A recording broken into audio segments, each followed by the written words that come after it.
Everyone, welcome to my channel M education. बच्चों, आज मैं आपको क्लास 12 इंग्लिश चैप्टर 5 इंडिगो के टेक्सचुअल क्वेश्चन आंसर आज मैं एक्सप्लेन करूंगी। तो चलिए हम शुरू करते हैं।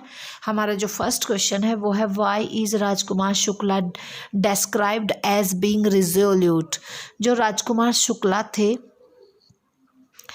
उन्हें दृढ़ निश्चय के रूप में क्यों जाना जाता है?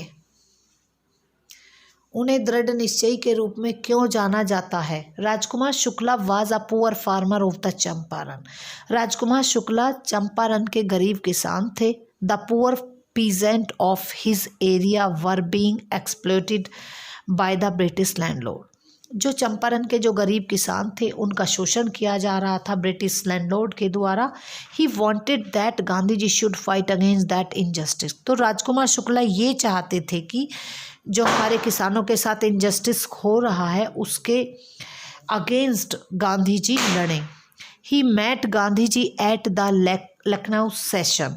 जब लखनऊ अधिवेशन चल रहा था तो राजकुमार शुक्ला गांधी जी से मिलने के लिए लखनऊ गए। But Gandhi ji was not free. लेकिन गांधी जी वहाँ पर फ्री नहीं थे क्योंकि वो एक बहुत बड़े पर्सन थे। He was a barrister and he was not free that time. So इसीलिए Shukla accompanied Gandhi ji wherever he went and repeated his request. इसीलिए जो शुक्ला थे उनके साथ रहे, जहाँ पर भी गांधी जी जाते उनके साथ रहते और अपनी रिक्वेस्ट को रिपीट करते रहते थे।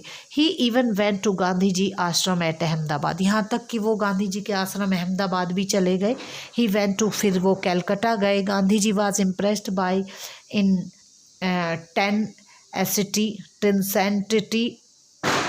सॉरी मैं इसको प्रोनाउंस नहीं कर पा रही हूँ, tenacity and finally went with him to Champaran.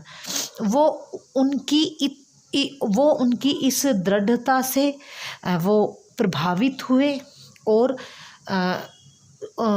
Rajkumar Shukla के साथ जाने के लिए वो तैयार हो गए चंपारण के लिए। इस प्रकार से हम राजकुमार शुक्ला को कह सकते हैं कि he was a resolute man. Second question है हमारा, why do you think the servant thought Gandhi ji to be another peasant. आपके विचार से नौकरों ने गांधी जी को क्या सोचा कि वो कोई अन्य किसान थे, अन्य किसान समझ रहे थे? या फिर how was Gandhi ji treated at Rajendra Prasad house, कि किस तरह से राजेंद्र प्रसाद के घर में गांधी जी को ट्रीट किया गया? आंसर है इन पटना में राजकुमार शुक्ला टुक Gandhi ji to house of Rajendra Prasad. जब गांधी जी इम्प्रेस हो गए और राजकुमार शुक्ला के साथ जाने लगे वो, तो राजकुमार शुक्ला पटना में राजकुमार शुक्ला गांधी जी को राजेंद्र प्रसाद के घर लेकर गए। Who letter became the first president of India. बाद में राजेंद्र प्रसाद भारत के प्रथम राष्ट्रपति बने। एट दैट टाइम, उस समय Rajendra Prasad was not at home. जिस समय गांधी जी और शुक्ला अपने घर पर वहाँ पर गए राजेंद्र प्रसाद के घर पर, वहाँ पर वो राजेंद्र प्रसाद नहीं थे उपस्थित। The servant knew Rajkumar Shukla as he often visited their master. वो नौकर सभी जानते थे कि राजकुमार शुक्ला जो हैं, जो कि उनके मास्टर से मिलने जाया करते थे। दे थॉट, उन सभी नौकरों ने सोचा कि गांधी जी वॉज ऑल्सो अ पीजेंट, कि गांधी जी भी कोई पीजेंट ही है, एक किसान ही कोई है। नेक्स्ट क्वेश्चन है question number 4। List the places that Gandhi ji visit between his first meeting with Shukla and his arrival to the Champaran. Shukla ने अपनी पहली मुलाकात और चंपारण पहुंचने के बीच जिन जिन स्थानों पर वो गए गांधी जी के साथ, उनकी लिस्ट बताइए। Rajkumar met Gandhi ji in Lucknow. राजकुमार गांधी जी से लखनऊ में मिले। फ्रॉम देयर, वहाँ से Gandhi ji went to Kanpur and Shukla went with him. Gandhi ji Kanpur गए उनके साथ और शुक्ला भी उनके साथ रहे। आफ्टर दैट, उसके बाद Gandhi ji return to his आश्रम एट अहमदाबाद। उसके बाद गांधी जी अपने आश्रम गए अहमदाबाद। शुक्ला वहाँ पर भी उनके साथ ही रहे। फ्रॉम देयर, वहाँ से गांधी जी विजिट कैलकाटा। फिर गांधी जी कैलकाटा गए। Shukla came there also, Shukla वहाँ पर भी मिले। Here Gandhi and Shukla boarded a train for Patna. फिर वहाँ से कैलकाटा से दोनों ने, शुक्ला ने और गांधी जी ने, एक ट्रेन पकड़ी पटना जाने के लिए। Then he came to Muzaffarpur, फिर वो दोनों मुजफ्फरपुर गए। फ्रॉम देयर, वहाँ से ही वेंट टू मोतीहारी, फिर वो मोतीहारी गए और finally and they came to Champaran, और वो दोनों चंपारण आ गए। फिफ्थ जो हमारा क्वेश्चन है वो है what did the peasant pay the British landlord as rent, what did the British now want instead and why, what would be the impact of the synthetic indigo on the prices of the natural indigo. किसान British जमींदारों को लगान के रूप में क्या देते थे, अब इसके बदले में अंग्रेज क्या और क्यों चाहते थे, कृमित नील का प्राकृतिक नील की कीमतों पर क्या प्रभाव पड़ा। The peasant planted Indigo on 15% of their land, जो किसान थे वो अपनी धरती के 15% भाग पर नील की खेती किया करते थे। They surrendered the entire indigo harvest as rent of their land, और जितना भी नील होता था 15% पर वो रेंट के रूप में उसे जमींदारों को दे देते थे। Then the landlords learned that Germany had develop synthetic indigo, तब अंग्रेजों को पता चला कि जो जर्मनी में सिंथेटिक नील आ गया है, आर्टिफिशियल इंडिगो आ गया। Now they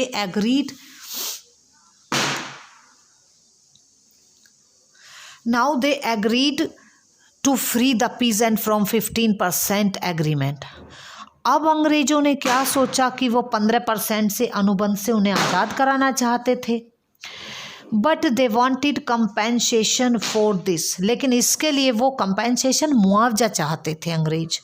with the arrival of the synthetic Indigo in the market,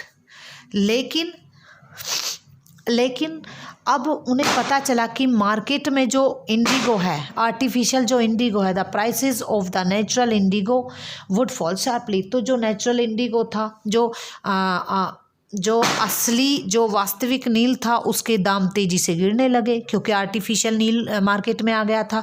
when the peasant learn, जब किसानों को ये बात पता चली, they wanted their money back, तो वो अपना पैसा वापस मांगने लग गए उनसे। नेक्स्ट क्वेश्चन है the events in this part of the text illustrate Gandhi ji method of working, can you identify the some instances of this method and link them to his idea of Satyagraha and non violence। इस पाठ के आधार पर सभी घटनाएं जो गांधी जी के काम करने के तरीकों को दर्शाती हैं, क्या आप इस तरीके के कुछ उदाहरण दे सकते हो या पहचान सकते हो कि जिससे लगे कि गांधी जी सत्याग्रह और अहिंसा के तरीकों को अपना रहे थे या फिर जुड़े हुए थे उनसे। आंसर है इसका, Gandhi ji respected the legal authority. Gandhi ji जो सरकारी आदेश होते थे, कोई भी सरकारी सत्ता का, वो कानूनी सत्ता का वो आदर करते थे, रेस्पेक्ट करते थे। सो इसीलिए ही obeyed the order of the police to return to the town, इसीलिए उन्होंने शहर में लौट जाने के आदेश का पालन किया।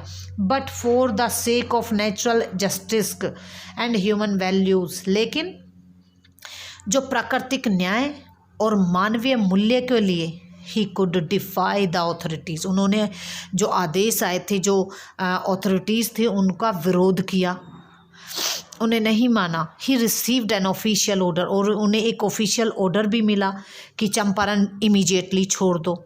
But Gandhi ji declare that, Gandhi ji ने डिक्लेयर कर दिया कि ही वुड नॉट ओबे, मैं आज्ञा नहीं मानूंगा, मैं नहीं छोड़ूंगा ये दैट ऑर्डर को, इस ऑर्डर को बिल्कुल नहीं मानूंगा। But he believed in non violence and non violence, लेकिन गांधी जी की बातों से पता चलता है कि वो नॉन वायलेंस में विश्वास रखते थे। When the big crowd surrounded the court, जब कोर्ट के सामने बहुत सारी भीड़ इकट्ठी हो गई, ही पैसिफाइड द पीपल, उन्होंने लोगों को शांत कराया, पैसिफाइड, शांत कराया।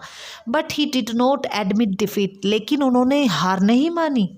These intenses are linked with Gandhi ji idea of satyagraha and non violence. यही जो हमें सेंटेंस देखने को मिलते हैं या फिर चैप्टर को पढ़कर हम जानते हैं, उनसे पता चलता है कि गांधी जी के जो लिंक हैं या उनके जो विचार हैं वो सत्याग्रह और नॉन वायलेंस से जुड़े हुए थे। नेक्स्ट क्वेश्चन है, क्वेश्चन नंबर 7 है, why did Gandhi ji agree to a settlement of 25% refund to the farmers. Gandhi किसानों के लिए 25% पैसा लौटाने पर सहमत क्यों हो गए। गांधी जी थॉट, गांधी जी ने सोचा the amount of refund was less important than the fact. Gandhi ji ने सोचा कि मैं जो अमाउंट है, जो रिमंड जो 25% है वो कम इम्पोर्टेंट है देन द फैक्ट, बल्कि ये बात ज़्यादा इम्पोर्टेंट है कि landlord had agree to surrender a part of their money. बल्कि एक महत्वपूर्ण बात ये है कि जो लैंडलॉर्ड हैं वो अपने धन का कुछ भाग देने के लिए, सरेंडर करने के लिए वो राजी हो गए हैं, ये बात मेन है। It was a moral victory for the farmers, ये एक किसानों के लिए एक नैतिक जीत थी। And loss of prestige for the British land, और किसकी हानि थी ये? ब्रिटिश लैंडलॉर्ड की ये प्रेस्टेज की हानि थी। The peasant learn to be courage and were freed from fear, इस बात से जो किसान थे उनमें साहस आया, वो उन्होंने डर से आज़ाद होना सीख लिया था। दैट इज़ वाई, यही कारण था कि Gandhi ji agreed to a settlement of 25% refund to the farmer. इसीलिए गांधी जी एग्री हो गए कि जो किसान हैं उनको 25% रिफंड करना होगा। Today's last question, how did the episode change the plight of the peasant? ये क्वेश्चन अच्छा है। इस घटना ने किसानों की प्लाइट, दुर्दशा को कैसे बदल दिया, उनकी जो हालत थी उसको कैसे चेंज कर दिया? This episode change the condition of the peasant of the Champaran. इस एपिसोड ने, इस घटना ने जो चंपारण के किसान थे उनकी पूरी स्थिति को बदल दिया। Now they realise that they had legal right, अब वो किसान सभी जान चुके थे कि हमारा ये कानूनी अधिकार है। दे अटेन कॉन्फिडेंस, उन्हें अब उनमें विश्वास आ गया था। बिकॉज दे न्यू, क्योंकि वो जानते थे, there were people to defend them, कि कोई व्यक्ति है जो हमें डिफेंड कर सकता है, बचा सकता है। Within a few years, कुछ सालों में ही the British landlord abandoned their estate, कुछ सालों में ही जो ब्रिटिश जमींदार थे वो उन्होंने ज़मीनों को छोड़ दिया। These were given back to the peasant, और ये ज़मीनें किसानों को वापस दे दी गई। Now the peasant were their own masters, अब किसान अपनी ज़मीन के खुद मालिक थे। बच्चों, अगर चैप्टर की जो समरी है, जो चैप्टर के जो एक्सप्लेनेशन है आपको अच्छी लगा हो और वीडियो आपको अच्छी लगी हो तो लाइक ज़रूर कीजिएगा, और कमेंट सेक्शन में भी मुझे ज़रूर बताएं कि मैं और क्या इम्प्रूवमेंट कर सकती हूँ। Thank you for watching.